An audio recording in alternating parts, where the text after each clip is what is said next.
katropa, yan, flex ko pa lang po yung soha kong tanim.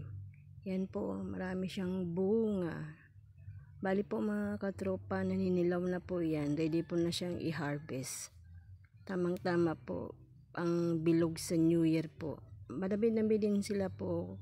Kaso lang po yung iba lumiliit. Tapos, yan po, naninilaw na po yan sila. Pwede nang harvestin na yan. Maliit lang po siya eh. Pero, yung ano niya, matamis-tamis na maasim siya. Yun ang suha namin dito. Yan. Siguro yung mga iba dyan, ipamimigay lang yan dito sa mga katabi ko. Sa mga friends ko. Tapos, ito, yan, dalawa yung malalaki. Ganyan po. Kulay pink po siya. Ganun din, maasim siya na matamis. Yan po mga katropa. Yan pong harap sa bahay po namin. Yan po yung mga tanim ko.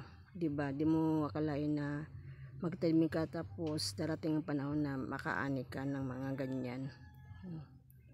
Yan po mga katropa. Yung mga tanim ko. Malaking bagay na po yan sa amin. Kasi pag New Year talaga meron kami dyan makukuha siya.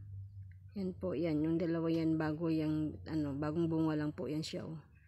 Ang tanim ko pala dyan ay may din ako dyan, avocado, mangga, at marang.